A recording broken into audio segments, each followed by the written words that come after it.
Liquid courage. I guess we're live then.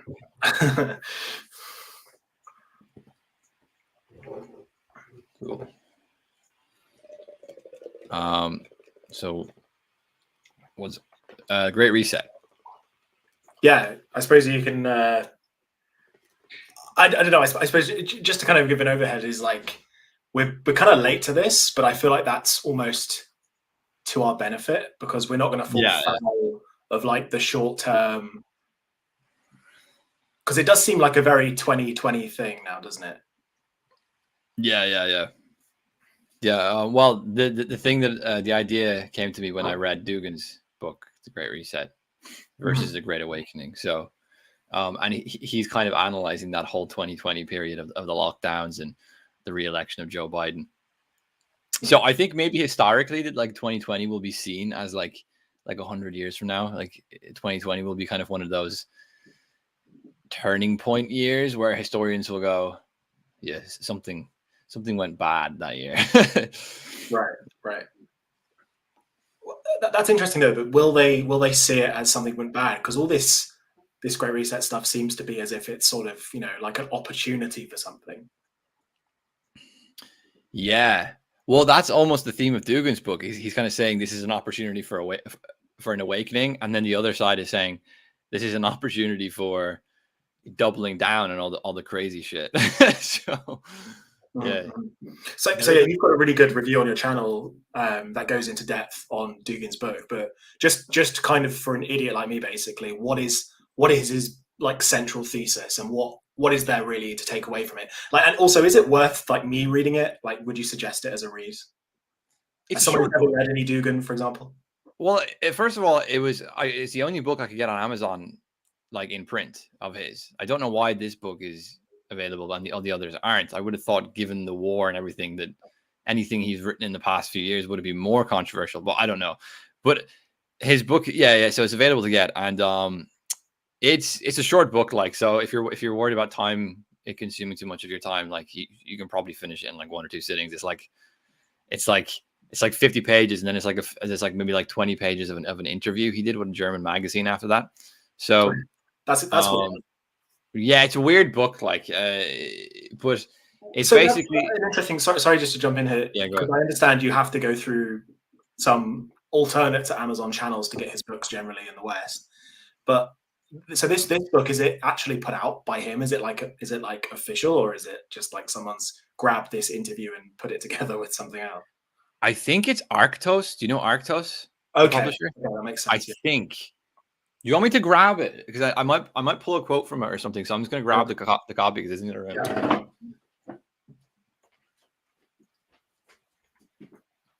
So yeah, I do have a couple of videos for us to look at today, which again are both basically like 2020, 2021 videos. One from the royal family in the UK, which is quite interesting, and the other one from the World Economic Forum themselves. So we'll have a look at those at some point as well. But yeah, do you manage to find it? I have it here. So yeah, it's very skinny. Yeah. It's like, look at it. Like, it's like, it looks like one of my books. It's 70, 80 pages. So like, yeah, it's very easy to read, but it's Arctos. Arctos published it. So here's that question though. In the back, does it say printed by Amazon in whatever country you're in? The very back. In the back cover, like if you open up the back cover. Okay. Lightning Source UK Limited, Milton Keynes, UK.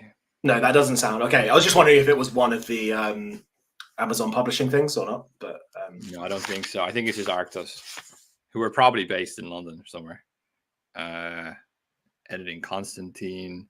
Well, I don't know, but yeah. So it's Arctos. And so yeah. So he basically, I guess, how could I summarize his book?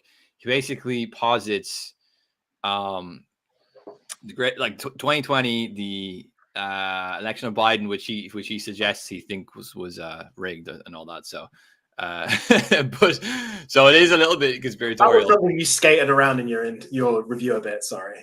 Yeah, I know. I was like, I didn't want to discuss that because I don't know. Like, I have no idea. I wouldn't be surprised, but I'm not like, I don't have enough evidence to say. So I don't know. But like, the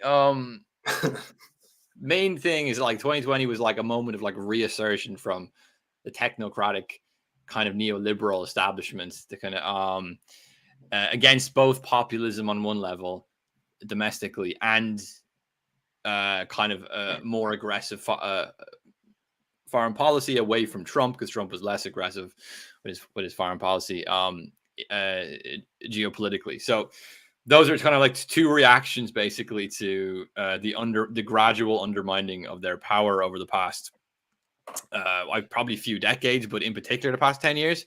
And but then he also goes into a lot of other things geopolitically. One of the most interesting things about it is that he sees basically the Great Reset as also got this like transhumanistic theme to it, of basically like the end of the human. Like it was the year where like the kind of Western elites officially abandoned the idea of humanity basically, and they're trying to push us into like a post-human era, which he refers to as kind of like the emergence of the Antichrist, which is quite a common theme in Orthodoxy because he's an Orthodox Christian.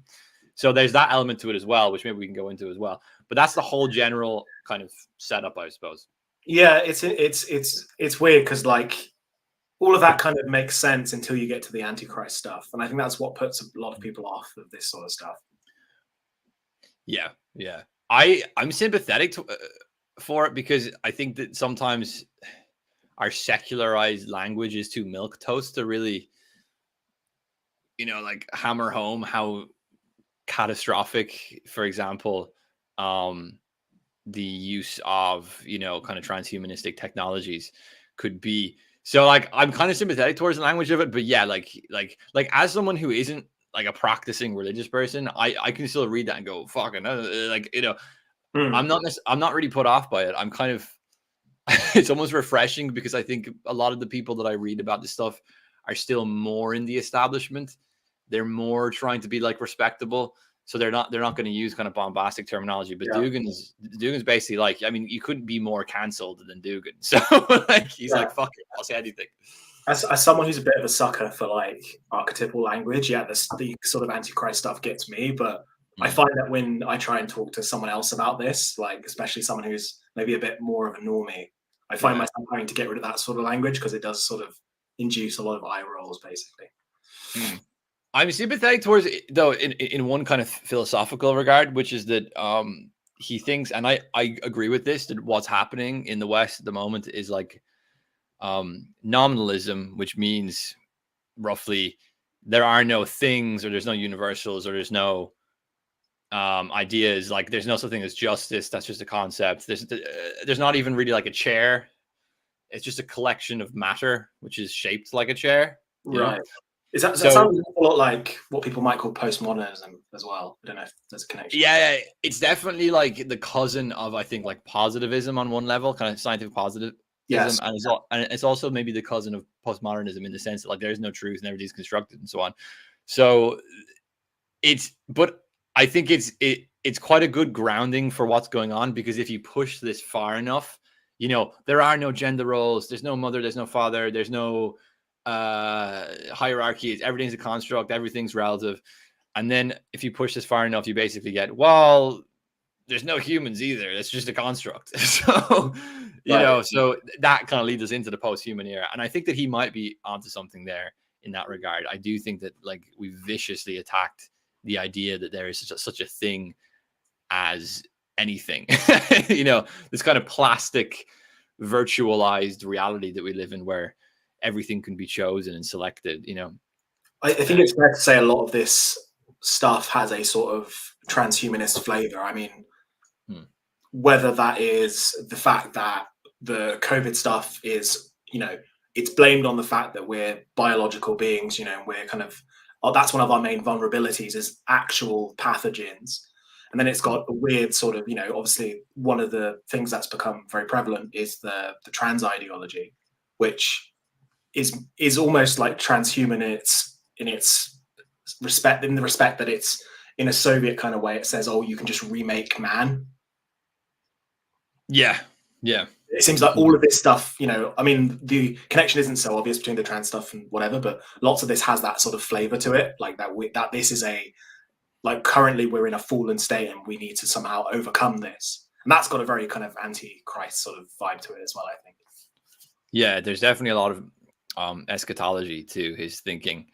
And there seems to be in a lot of people who end up addressing transhumanism in depth, they normally tend to have to move towards some sort of theological understanding of it. Like I've noticed that with a lot of people who tackle transhumanistic stuff in enough detail, you eventually lead toward, like, I'm the same way. Like I'm increasingly interested in these sorts of theological concepts, and it's sort of impossible not to, because like this stuff just puts you back in the world of like the fall. It just puts you back in the world of like Greek mythology and Prometheus. It just puts you back into these really old understandings of human nature. And I think that what people are learning is that our kind of modern secular academic intellectual frameworks are just useless when they're trying to address this kind of stuff.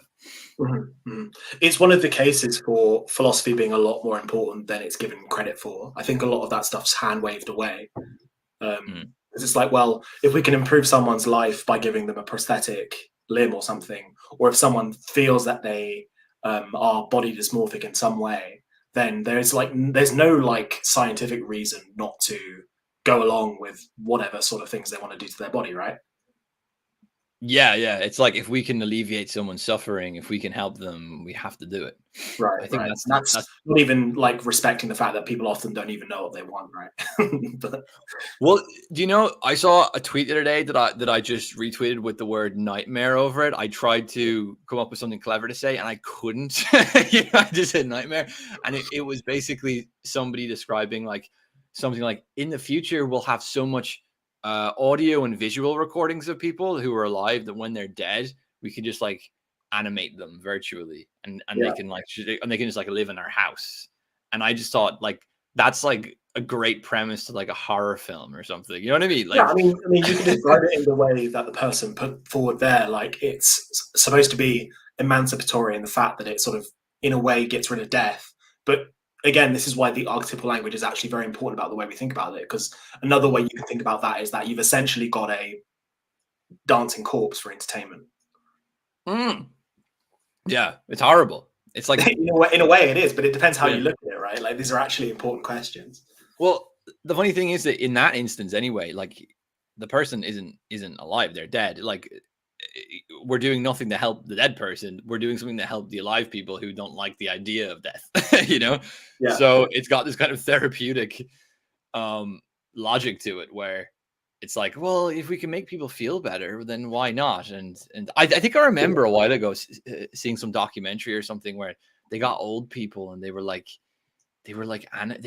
animating or like recreating or reprogramming or something, some sort of visual or audio stimuli of their dead relatives in order to help them with dementia. I think it was.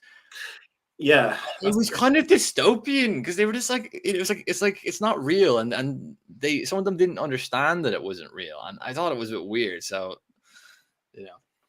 yeah, because people often say that when people have dementia, like, it's almost like they die twice, right? Because they just like completely unrecognizable to you, and it's like, well, why don't we just have a version of them that is, you know, completely cognizant, and then just forget about the other one, just get rid of the other one.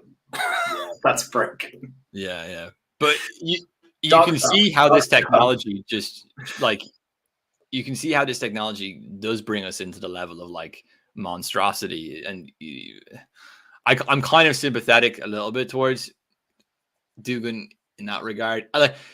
Also, he has an idea which I really like, and I'm going to start using it more in my own work. But it's from a Greek word called, I don't want to fuck it up.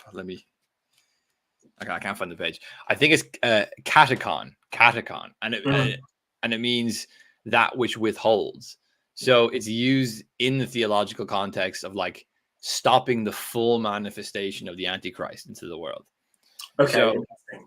So he thinks like the Great Awakening has this role, and Russia in particular has this kind of geopolitical function of putting up a barricade against this it's like a full.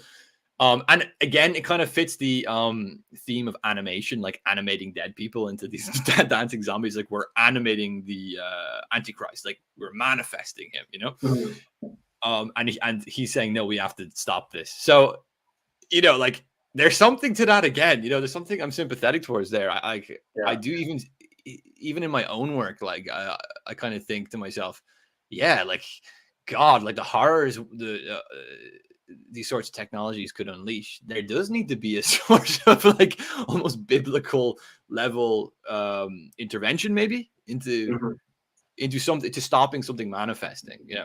But it's very clear that he's like naturally fallen back into that Russia centric, like, oh, only Russia can do this and this sort of stuff, which, you know, makes sense for his bread and butter, right? I wouldn't say he's only Russia can do No. this. I think he just thinks Russia definitely has a leading role in this anyway. It's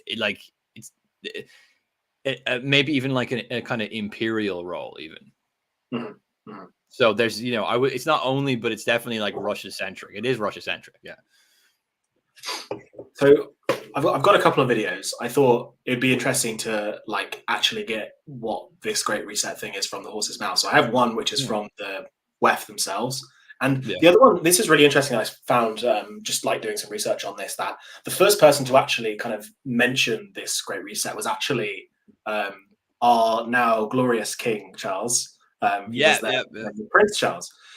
So yeah, this first video is actually from the YouTube of the royal family. Let me just see. There we go. So yeah, just we have an just say stop if you've got anything to say. Incredible opportunity to create entirely new sustainable industries, investing in nature as the true engine of our economy. The current global crisis has disrupted every aspect of our lives, but it has also presented us with an extraordinary opportunity, a chance to reset and accelerate efforts to improve the state of our world. So that's quite interesting. It's the sort of environmentalism stuff, which to be honest with you, that's probably the one part of all of this I'm actually quite sympathetic to, as someone who's like, you know, quite, I wouldn't say a full eco-fascist, but you know what I mean, right? Well, I think they have to get something which is somewhat reasonable in order to justify this, because, like, you know, like, well, I mean, that coin has two sides, right? Because in my view, like, I don't know, I like green spaces, I like nature, I'd like it if there was more, you know, maybe it's falling apart of the naturalistic fallacy a little bit, but it's nice to have green spaces.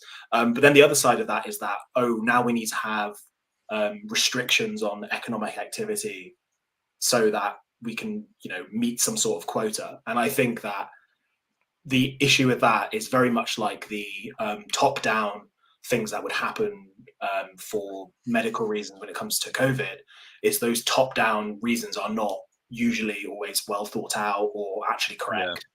Like, you know, for example, they're going to say, you know, first world nations need to meet certain carbon targets, but that like isn't actually going to have an effect on the, you know, outcome, because other countries aren't going to be, you know, limited by those. Hopefully that makes sense. Yeah. Also, like, you know, they'll have this kind of abstract technocratic solution to everything, and then they'll try to apply that to all these peripheral regions, like farmers in like Western Ireland or like the Netherlands or something, who have like, you know, a sort of way of growing their like agricultural crops and stuff that is unique or something, or specific to their land, and they won't understand that because everything in their head's like an abstraction. So they will just fuck things up. You know? So I think they're reckless in that sense, because they have these technocratic models which are kind of don't really live in the real world. They live in the world of quotas and numbers. Yeah, it is interesting, because that is something that they've clearly got wrong, because they keep butting up against the like agricultural workers of France and now Netherlands, right? Like, who have just won a huge like election victory. So there's clearly something about their models which doesn't quite match the reality, you know?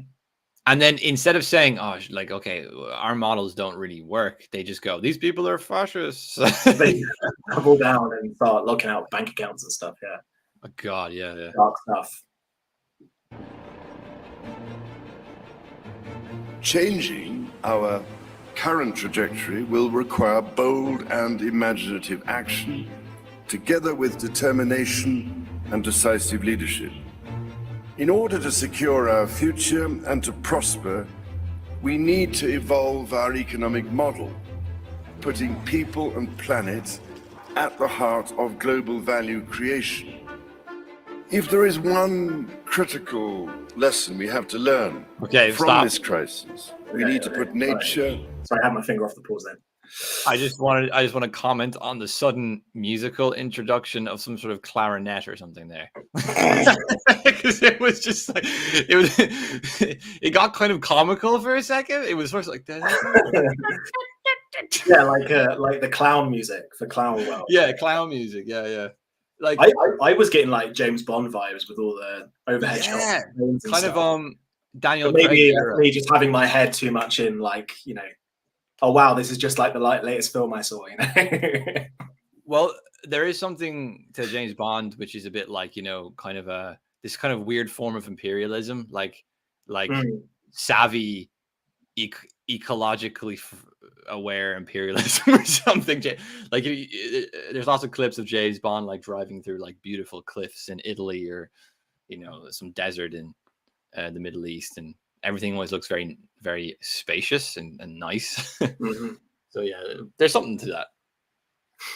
Anyway, back to the clown music. At the heart of how we operate.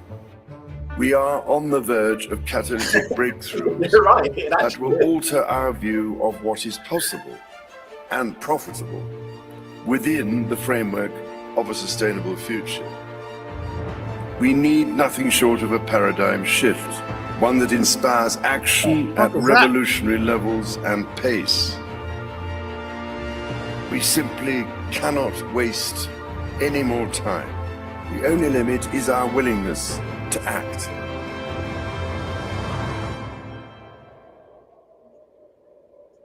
What's the hold on stop for a sec. Where are we getting our ethics from here, right? Like he's there's this emphasis on action. Like, well, we have no time, we have to act. Like there's got to be some sort of like ethical history to this injunction. We've got like 2 seconds left of the video. And the time to act is now. I just want to see. Yeah, so basically, and like jump in if I'm wrong on this, all I got from that is we not only should, but we need to have a massive change in the way we do things. It needs to be pro people and environment, whatever that means, but it also still needs to be profitable. It's so disastrously vague. I think that's what people don't like about it. I think it's deliberately vague. Yeah. Then it can be what they want later on, right? Ad hoc. Like, well, no wonder people are so suspicious, because it's like, you know, and also it's imagine someone comes along and says we're going to change everything and turn your life upside down. Yeah, I'm not surprised. Yeah. And they frame it not only as if they're saving the world, but also that the reasons they're doing it are like things you can't really argue against on a rational level. They're like, for the goodness of people, and it's like, am I supposed to try argue against the goodness? What is for the goodness of people? Like, you know what I mean? Like, it's like they deliberately put you in a position where to disagree means that you don't want to do what is in the goodness of people. You don't want to save the planet, and so on. Yeah, you're a bad person if you disagree with our very vague plan. Very vague. Another thing I noticed there, I mean, it wasn't completely devoid of shots of the first world, but pretty much all the shots that included people were very clearly third world countries.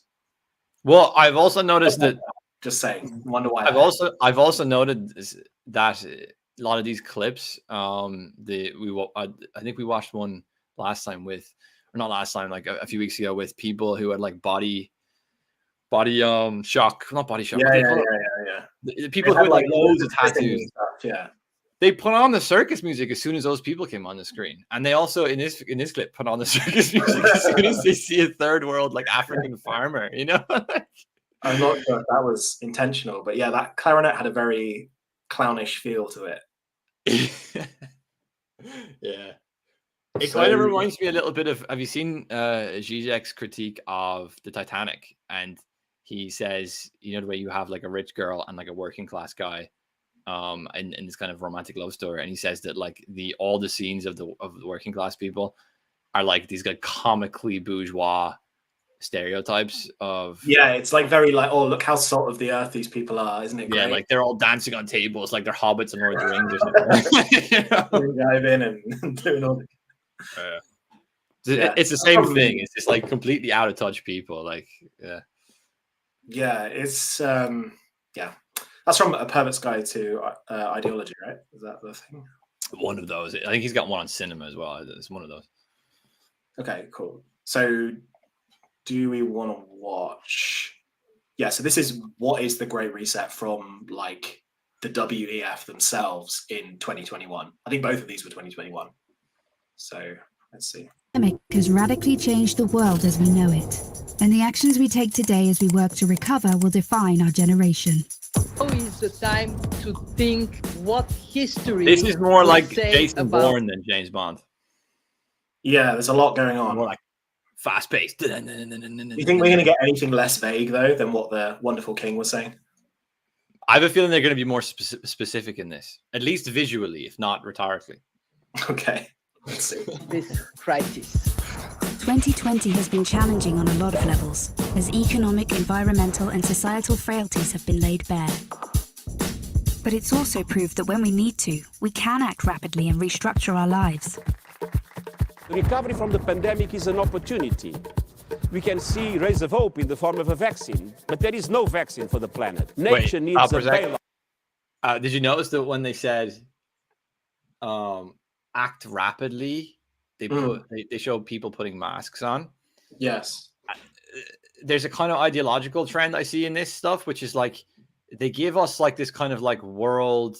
Like if you were to watch a film from the 90s and it was like, you know, the world's going to end in this big catastrophe, it would be a film about like Tom Cruise or someone like running around fighting polar bears and like jumping out of buildings. It'd be like this real like masculine like action hero. It's time to act. It's time to act. Let's go. Like whenever they go, it's time to act. They always show like some like, you know, 90-pound 87-year-old woman like putting on a mask or something, you know, like you know, it's never like, it's like, what do you mean by action? Because like one of the things I find suspicious about this stuff is that like they're redefining like action and response into basically total infantile conformity, basically.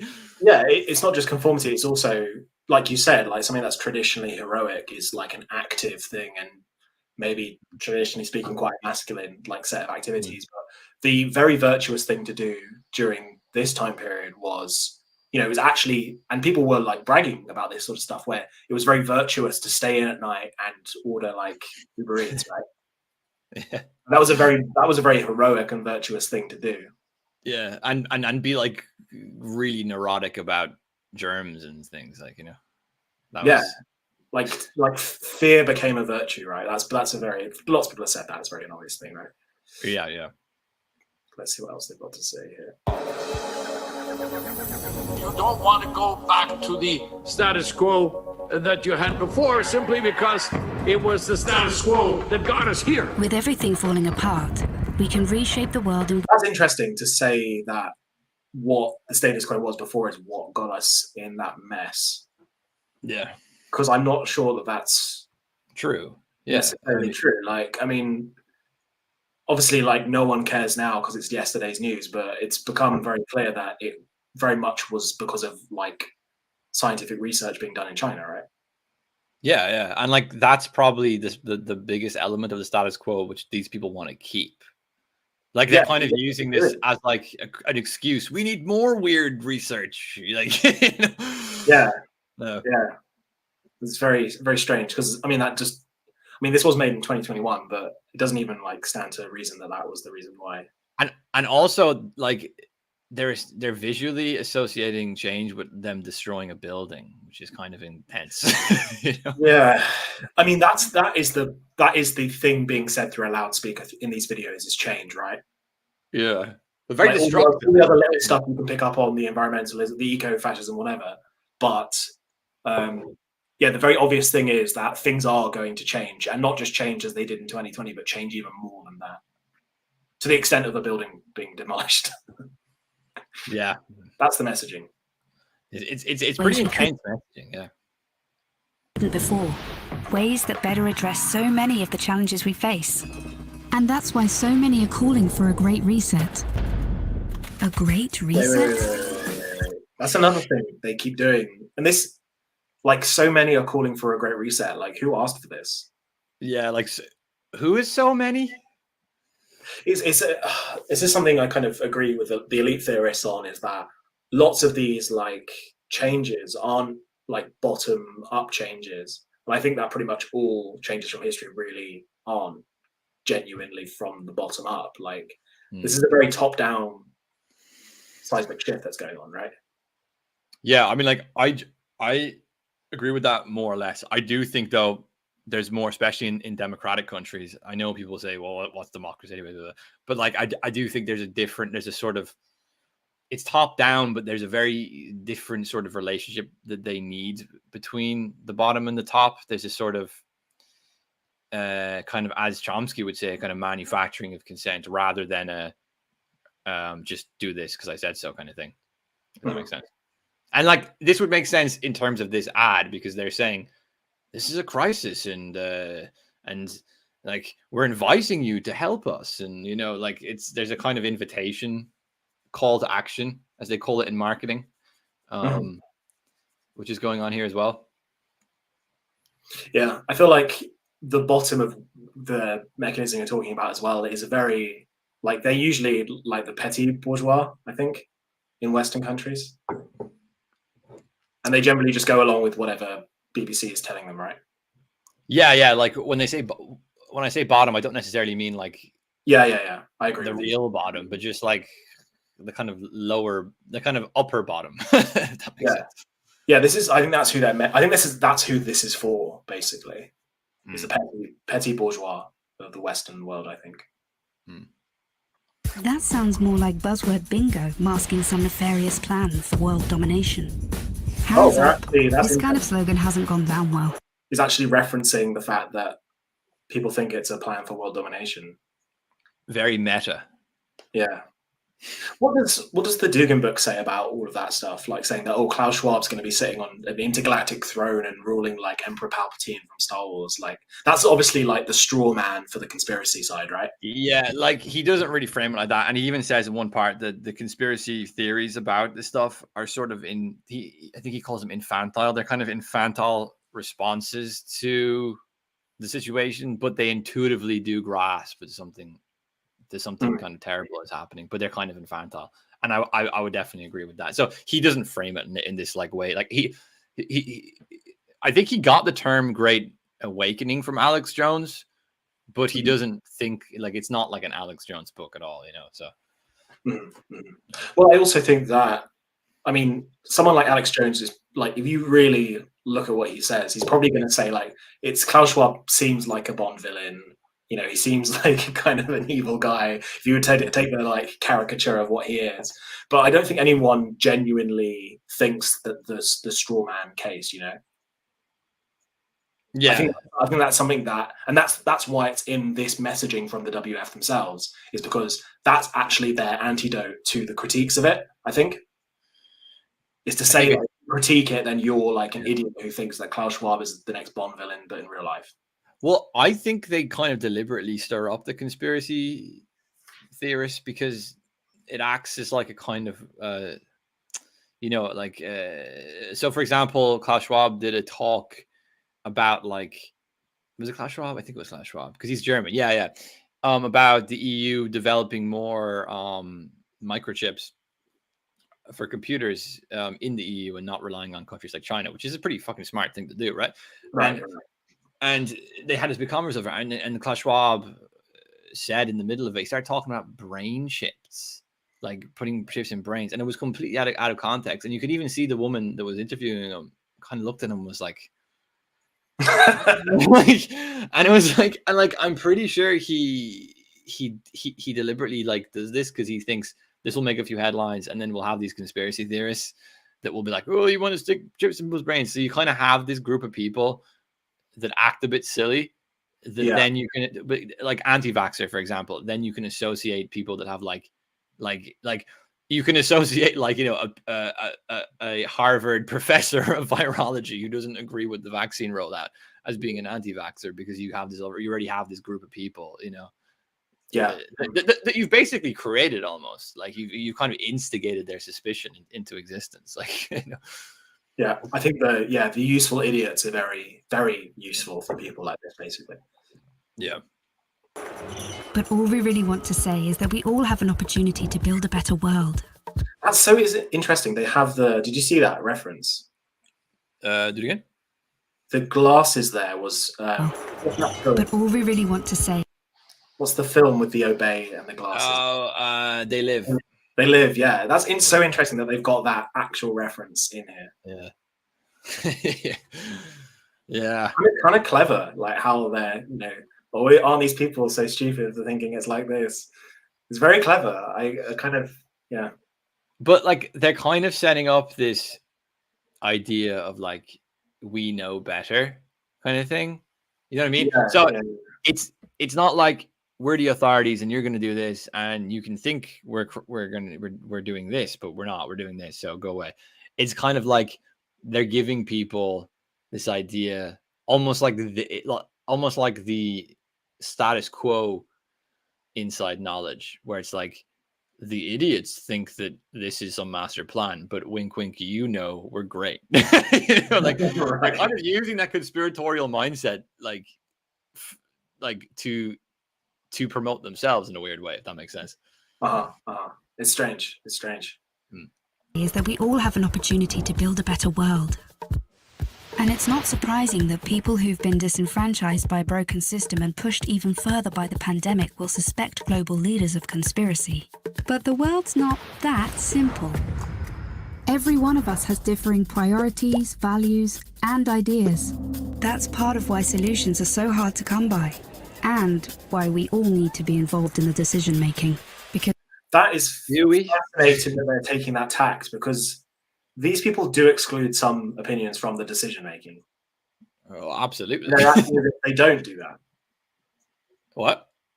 They're actually they're inclusive of everyone, but there are actually opinions that are outside of the Overton window for them. Yeah, I mean, like the more this stuff goes, the more this stuff entrenches itself, like the more people get cancelled, the more people get taken off social media platforms, the more people in Canada get their bank accounts frozen.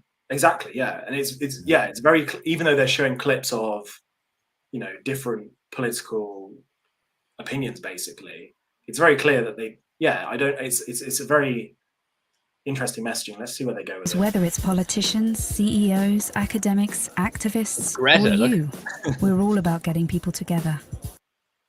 Very interesting. Look at the left-hand side there. Putin. Yeah. But like the younger Putin, though. This is 2021, right? Before everything. Was this? This must have been before the invasion. There's no way they'd put him in there otherwise, right? Yeah, 2021. It's definitely before then. Yeah. And also, he's on the kind of the outside. He's sitting on the outside. He's not sitting. This is really embarrassing. Look, they've got is that Bono? Oh, probably Bono. Yeah, he's Bono up at the top. They got Bono. They got Joe Biden. Joe Biden doesn't know where. They got George Bush behind Joe Biden. Why do they have George Bush? It's a very interesting. Is that they've got Elena Trump there as well? They got Modi. They've got Modi. Makes sense. They got a really bad picture of Greta. Why? What's off about it? She just looks like. Well, I suppose she never looks great anyway, but like, I mean, like, not just in terms of looks, but it's like she's always got this crazy expression in her eyes, like, you know, like, and she, like everyone else looks somewhat professional, but she just looks like she's seen the devil appear or something, you know? I think the inclusion of Putin there is very interesting, though. But yeah, again, this was posted in like 2021, so it's before any of the invasion and stuff. Before he became the Antichrist. Before he became Used some our interesting Antichrist. language. Yeah, yeah. Even those you may not like, to sit down at the table and develop solutions that work for all of us. That But- was interesting. Did you see that? No. Getting people together, even those you may not like. Yeah. So it's saying that people who get banned from Twitter and stuff should be included. To sit down at the table and develop solutions that work for all of us. But they really don't listen to it. We need enormous trust between the private sector and the public sector for this to actually work. That trust is hard to come by. Oh, Salt of the Earth CEO of MasterCard there giving his 2 cents. It's time for people to work Yeah, together, CEO of MasterCard. listen to each other, and build this trust. Someone who's probably frozen a few accounts already, so there you go. Oh, I'm sure, yeah. Especially in India, probably loads in India. So we can move towards a better world. And we really need. Actually, political stuff in India over the last like 2 decades is quite interesting, and I need to learn more. I think we should do an episode on that at some point. 100%, especially the farmers there. There's crazy shit. Yeah, at risk of getting in trouble with the wrong people. Why? Who like would you? I just know that there's a tendency to some violence there, but I don't know. No one cares. Oh, about like Indian people? Is that what you're saying? That are I'm not worried that Indian people that I know are going to come beat me up. I was like, No, I'm not worried about that. where are you? Are you in London? Where are you? Well, exactly. That's my point. Fair enough. Yeah. Anyway, I think that would be a good idea for an episode. That's all I'm saying. Yeah. Okay. Because while the pandemic affects us all, it's clear it affects some more than others. The first people who are hit are the people at the front, those who are vulnerable. It is those on the front line who take it first, and that is simply unacceptable. See, at the start of 2020, 1% of the world's population owned 44% of the wealth. And since the start of... Very interesting thing to bring up as well, Yeah. because they're definitely on the side of people who own a lot of money. 100%. Yeah. Like, it's very strange. And I mean, this Great Reset stuff, I mean, Bill Gates has been buying up farmland in the US. India, right? bro. We know now that BlackRock have been investing in property in areas which were badly affected by, let's just say, the riots of previous years. Yeah. This has gone through before. So that is just the consolidation of wealth. Like, Yeah, I don't know what they're trying to pretend to be here. The whole past few years has been one massive wealth consolidation thing. Exactly. Yeah. Exactly. The pandemic was the biggest transfer of wealth Yeah. ever. And not just directly in terms of like bailouts and stuff, or coercive, coercing people into buying certain medical apparatus. Also in property, like the property went way up because they weren't building anything. And people, older affluent people have been buying things up, and it's just been like one massive unequal mess. So I don't know what the fuck they think they're saying here, but keep playing it. Maybe they'll say this is good. The pandemic, more billionaires have increased theirs by more than 25%, whilst 150 million people fell back into extreme poverty. And with climate change set to dwarf the damage caused by the pandemic, the message from 2020 should be abundantly clear. Capitalism, as we know it, is dead. This obsession that we have had with maximizing profits for shareholders alone has led to incredible inequality and a planetary emergency. But no one can do this alone, and top-down approaches won't get us anywhere, because everything we've learned in our work has shown us that diverse voices lead to better results. And it's for these reasons that the forum talks about something called stakeholder capitalism, which would shift businesses away from just profit. Because if we want to change where the focus of our recovery will go, then we need a new dashboard for the new economy. And that needs to encompass people, planet, prosperity, and institutions. giving people a real stake in the economy and putting well-being before growth. And that's all about getting the right people in the right place at the right time. We must rebuild our relationship with nature for the survival of the peoples and our planet. We have a window of time which is closing, and we need everybody who cares to get together and find solutions now. It's the people who have great ideas and who share them with others. They're the ones who are shaping the future.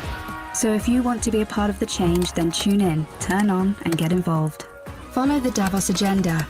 Right here. I've had enough of this shit. But that's interesting. So capitalism's failed. We need an alternate, and it's stakeholder capitalism. Yeah, like so we should buy stocks. What does that mean, stakeholder capitalism? Does that mean like capitalism where you don't produce anything, you just gamble with? Okay, so this is interesting. So one of the chaps there was Mark Benioff, who's the CEO of Salesforce. And so I searched stakeholder capitalism, and it's interesting. The top results you get are like, like WF and then Salesforce. So maybe I can share this.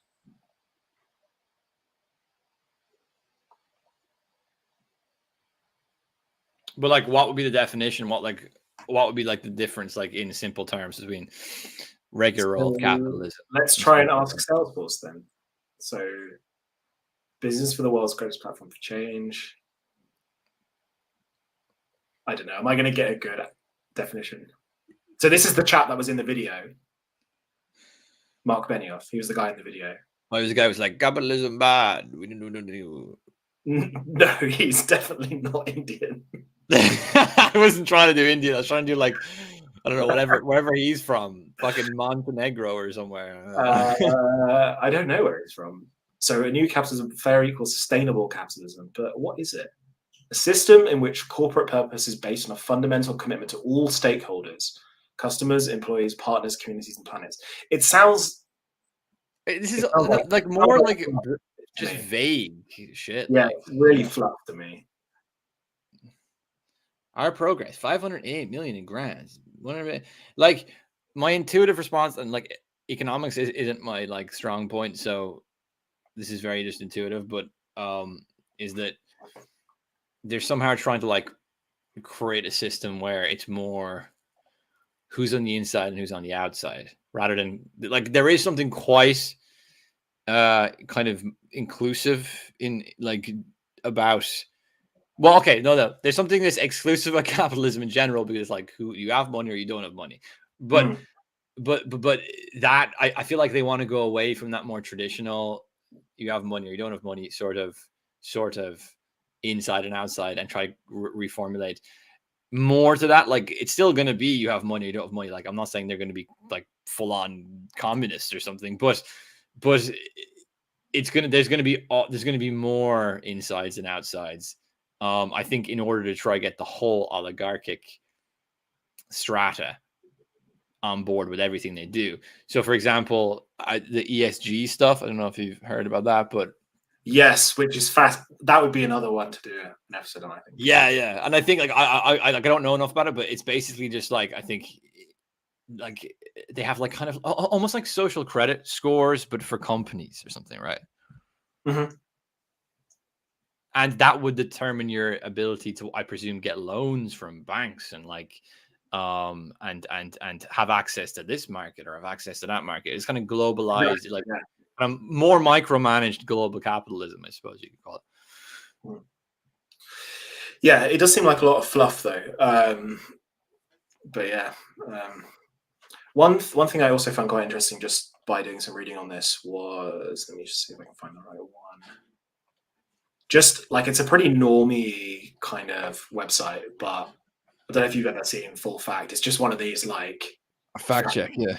Websites, yeah. So I found like the Great Reset on here, and it's really slimy with its kind of language, because it's like the World Economic Forum website does mention a Great Reset many times, but many claims about the plans are false. So it's like one of those things where I don't know what to call this other than like laundering information, because what they do is they kind of, like you said, they kind of deliberately plant like false conspiracy theories and then say that everyone believes in this stuff. Yeah. Because I mean, if you were to like glance at this, or if you could probably use this as a source on a Wikipedia article, for example, to say, oh, it's all fabricated. But we've literally just watched videos that, yeah, they're fluffy, but they do say something about what this Great Reset is, right? Yeah. It's very like they're trying to control, like it's like a new form of propaganda. Like it's not the old way where it's like do this, or this is good, or this person's bad. It's more like the kind of interactive, I think, with people. Like they're trying to interact more. They're trying to create an antagonist. You know what I mean? Yeah, I also think it's information laundering, where they can have all that overt stuff actually out in the open, but they have all these institutions like, fact checking websites or like news organizations that they, like I said, they like kind of launder the information so that someone who is like wants a study or something can point to this website and that proves everything they think about it, or proves that it's all void, right? It's weird. I was listening to the interview earlier with Paul Kingsworth, who's like kind of ex-environmentalist guy, and he was talking about the World Economic Forum, and he says it's funny because he started writing about this stuff during the pandemic, and people at first were like, oh, you crazy, this is conspiracy territory, like why are you going into this territory, because he normally doesn't do anything to do with conspiracies. And he said literally, like, they have a website and they're saying to you what they're going to do. This isn't a conspiracy theory, but somehow like we live in a time where it's like you can write on a website, I want to do this, and it's like, that's not good. And then you can go, oh, they want to do this, and someone will go, that's a conspiracy theory. And it's like they're literally on a website right there. But it shows you the level of kind of emotional control that I think that our culture has over certain people.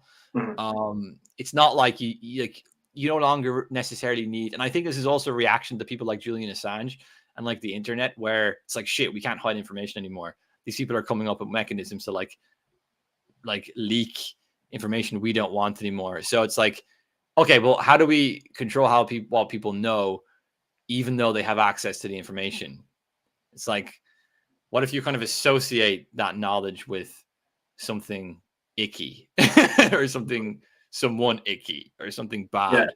That's kind of more effective, because then you can literally have it on your website and people still will go, that's a conspiracy theory, Or like I said, they plant the information that the Great Reset conspiracy people, they believe that Klaus Schwab is a supervillain and wants to take over the world, and they say that's ridiculous, therefore it means that all these other suspicions are as ridiculous. Like, it's very strange.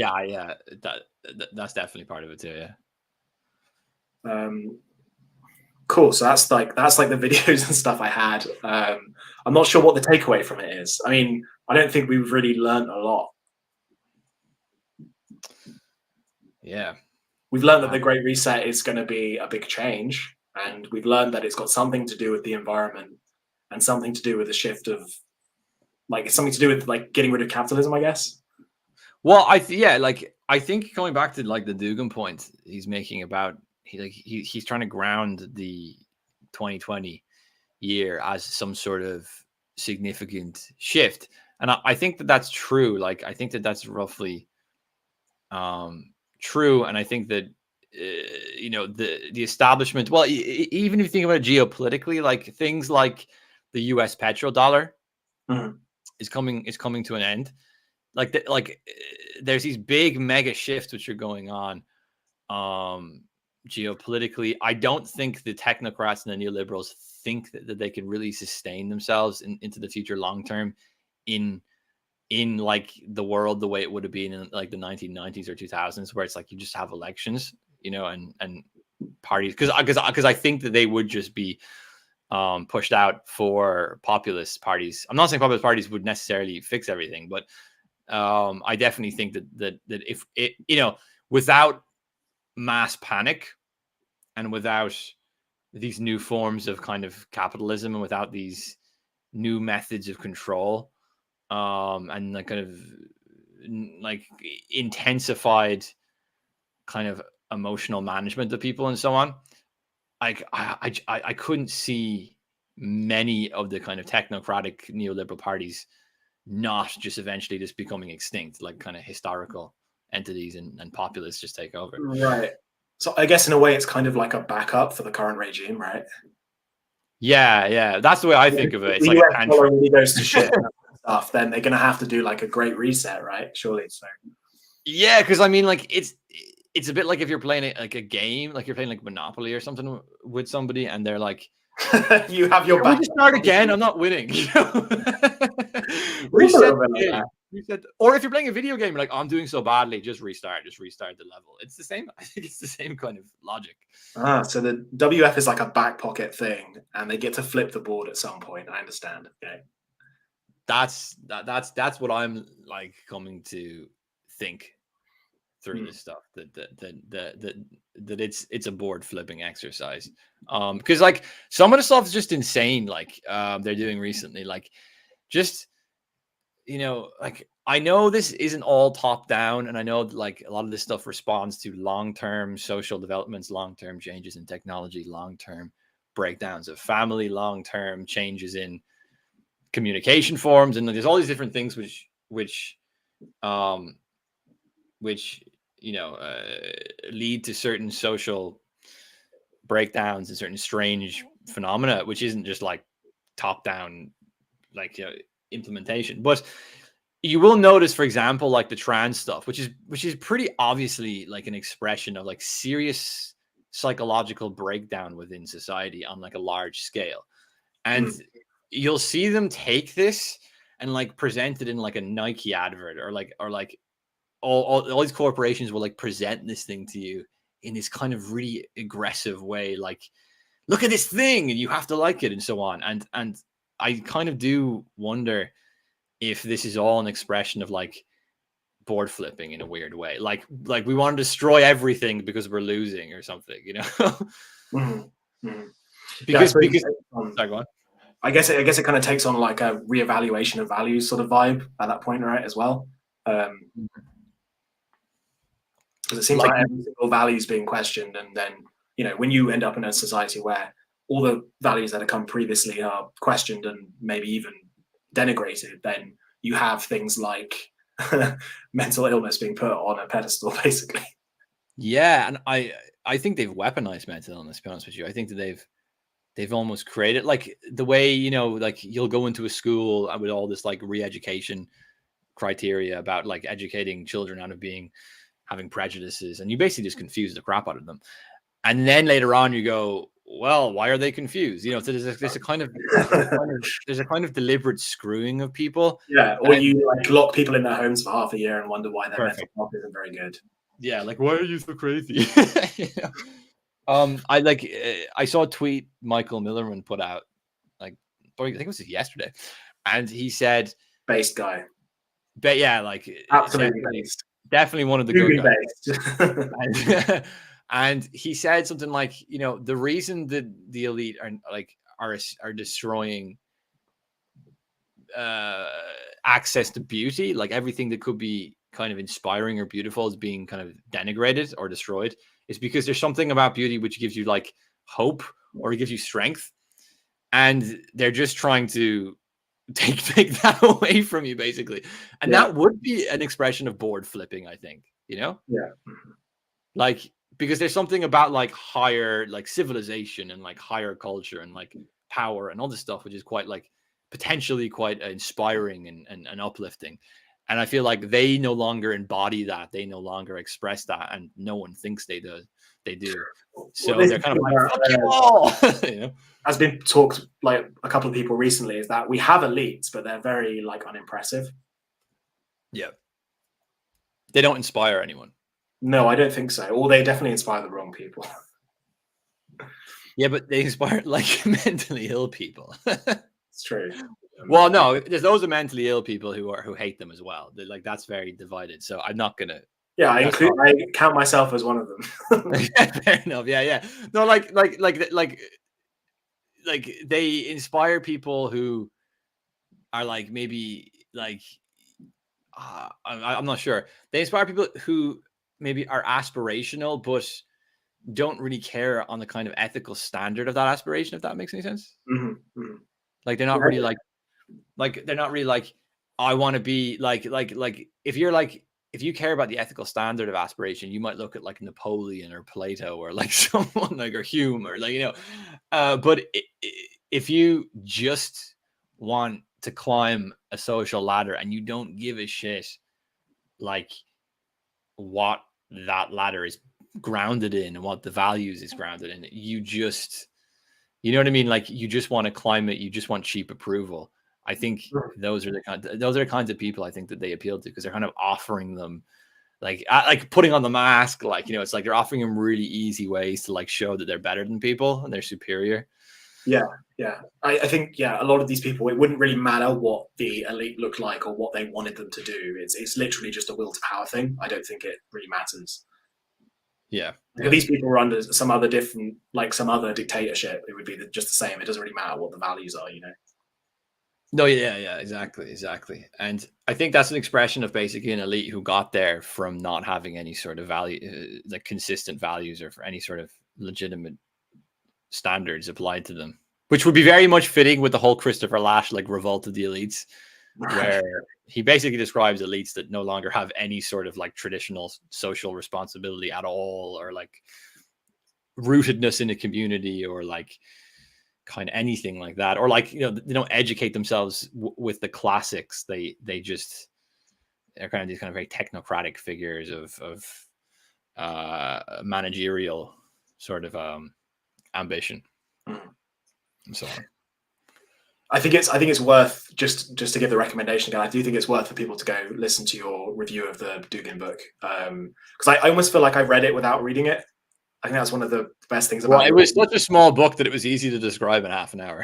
Yeah, I think it's worth people going to go and listen to that. I don't know if you have anything else you want to plug before we wrap up. No, just go on my YouTube channel and you can check out the review. You'll put a link in the description probably. So yeah, I've got links down there. Cool. And I think I'm going to start writing on Substack again. So maybe go and subscribe to that if people are listening. So cool.